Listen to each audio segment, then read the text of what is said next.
Gérer les infections graves des nouveau-nés quand l'hospitalisation est impossible. Les nouveau-nés montrant des signes d'infection grave sont mieux soignés à l'hôpital. Cependant, beaucoup de familles dans les pays du Sud n'ont pas accès aux hôpitaux. Il existe maintenant des traitements antibiotiques simplifiés pour soigner efficacement en dehors des hôpitaux quand l'hospitalisation n'est pas possible. Cette vidéo passe en revue les 5 principaux signes d'infection grave et la marche à suivre quand l'hospitalisation est possible ou quand elle ne l'est pas.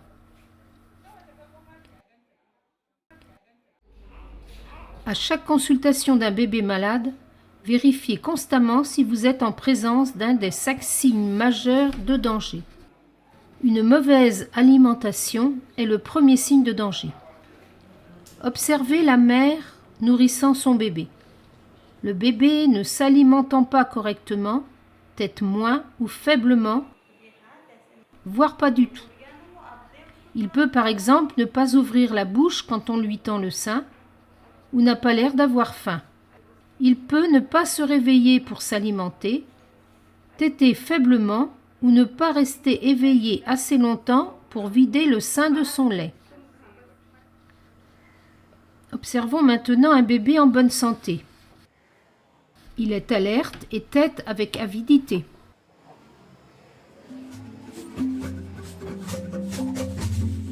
Bouger seulement en réaction à une stimulation est le deuxième signe de danger.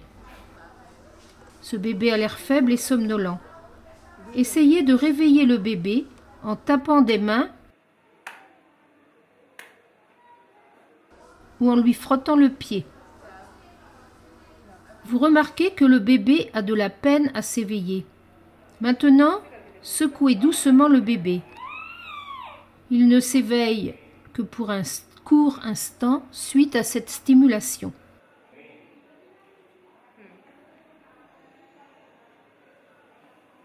Comparons maintenant avec un bébé en bonne santé qui dort.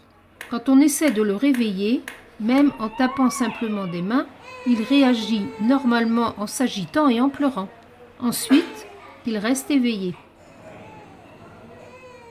Un bébé présentant des signes d'infection grave ne bouge que quand il est stimulé ou il ne bouge pas du tout.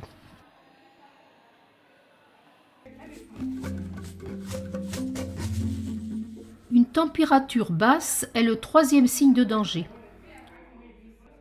Une température en dessous de 35,5 degrés est dangereusement basse.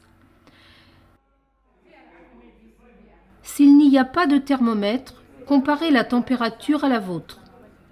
Si ses pieds et son ventre sont froids, cela signifie que le bébé a froid et qu'il est peut-être très malade. Réchauffez promptement le bébé grâce au contact peau à peau sur la poitrine de sa mère et couvrez-les avec des couvertures. Si après s'être réchauffé, le bébé a encore l'air souffrant, c'est un signe de danger. Une température élevée est le quatrième signe de danger. Une température égale ou supérieure à 38 degrés est trop élevée. Comparé au vôtre, le corps du bébé est chaud au toucher. La mère peut vous signaler que la bouche du bébé est chaude sur sa poitrine et que son visage et son corps ont l'air rouges. Rafraîchissez le bébé en le déshabillant pour un court instant. S'il a encore chaud ou a l'air mal en point, c'est un signe de danger.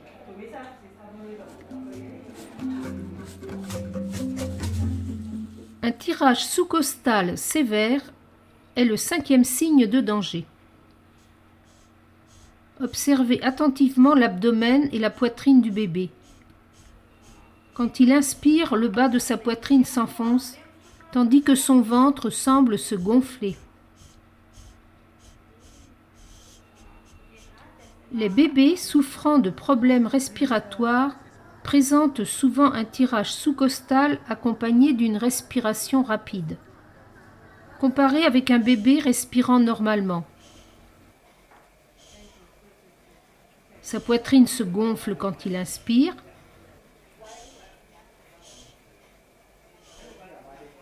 À l'inverse, quand un bébé présentant un tirage sous-costal inspire, le bas de sa poitrine se creuse et son ventre semble se gonfler.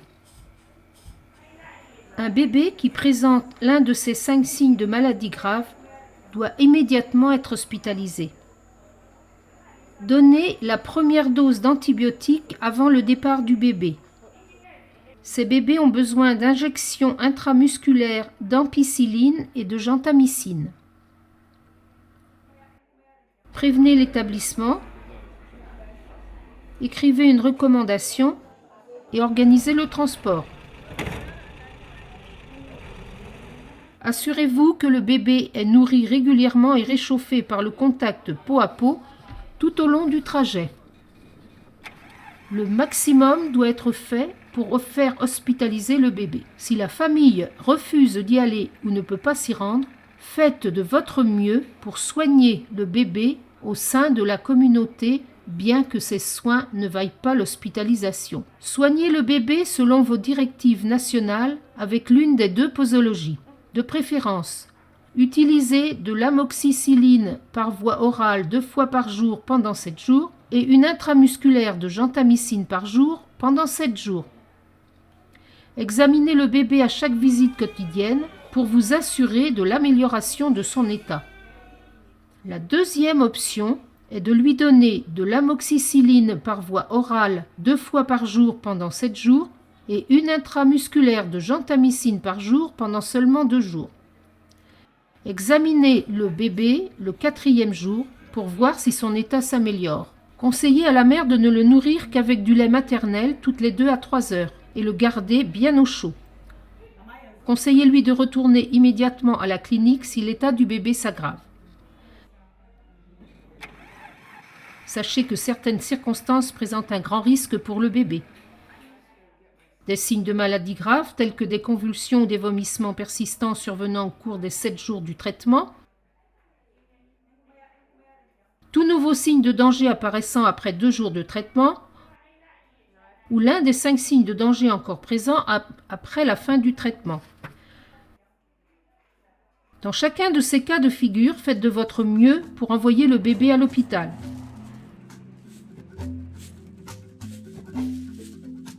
N'oubliez pas, cherchez constamment à déceler les 5 signes d'affection grave sur le bébé. S'il ne s'alimente pas correctement, s'il ne bouge pas s'ils sont stimulés, si la température est trop basse ou trop haute, s'il y a un sous-tirage costal, faites admettre rapidement ces bébés à l'hôpital. Si l'hospitalisation n'est pas possible, soignez le bébé avec de l'amoxicilline et de la gentamicine pendant 7 jours selon vos directives nationales.